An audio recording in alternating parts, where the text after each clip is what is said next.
It's Wind Down Wednesday, a weekly series where I discuss what's going on around Charlotte, all while, of course, drinking wine. We talk current local events, the market, of course wine, literally anything that's happening in Charlotte for the week. So let's take a look at what's happening in your city this week, shall we?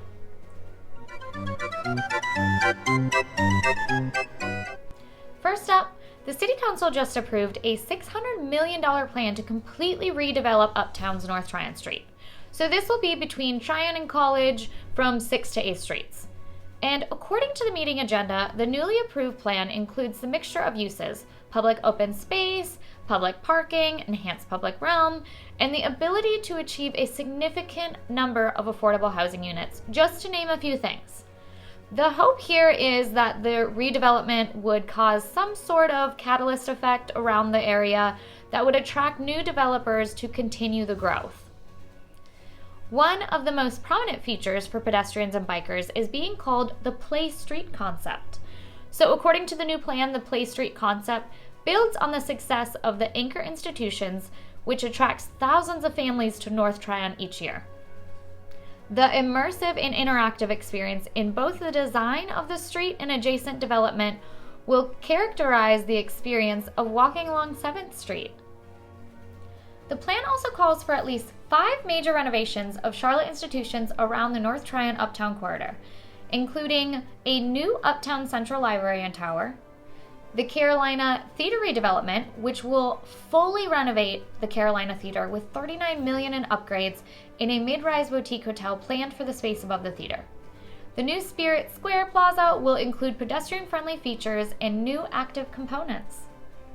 Then we have the Discovery Place redevelopment.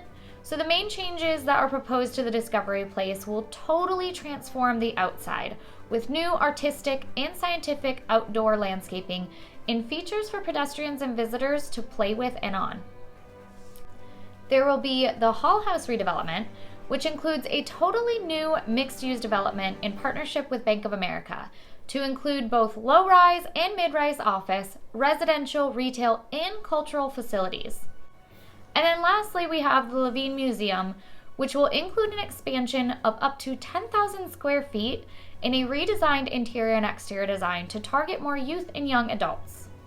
According to the city, the economic development impact of this project would include an estimated 1,200 to 1,500 temporary construction jobs, an estimated 250 facility-based permanent jobs, office building space for an estimated 4,000 jobs, 75 million local supplier estimate, estimated 4.1 million in new annual property tax revenue, and an estimated 674,000 in new annual local sales tax revenue.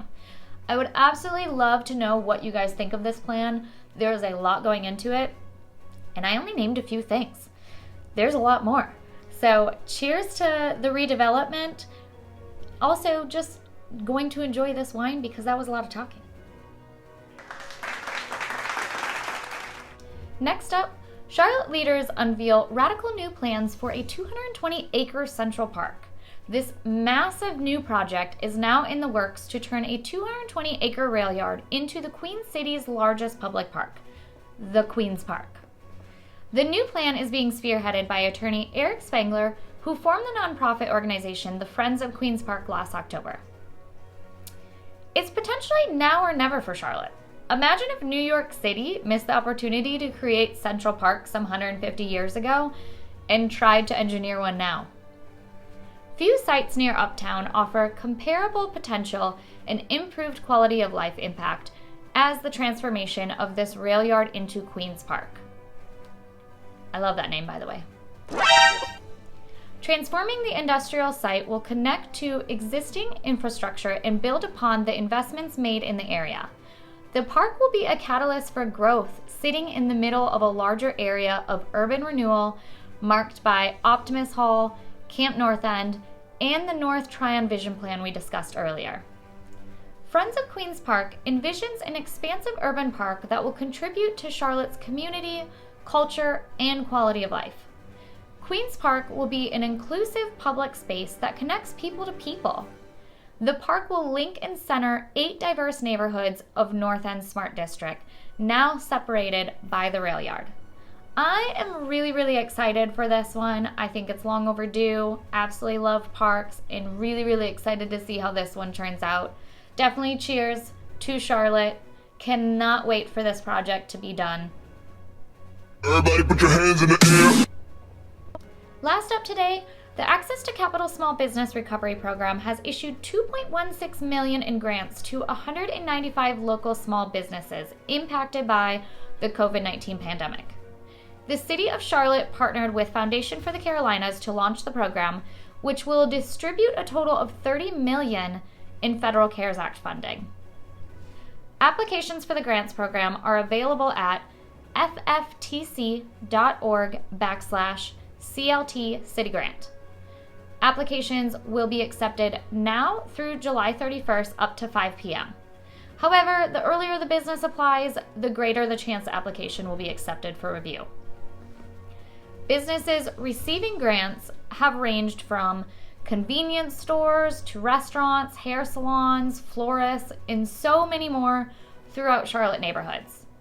Of the first round of grantees, 181 businesses had 5 or fewer employees and 14 had between 6 and 25 employees.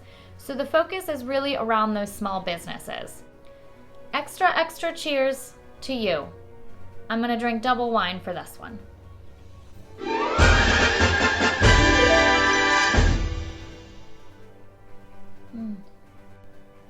I'm Jody Steele with Millennial Realty, and that's all I have for you this week.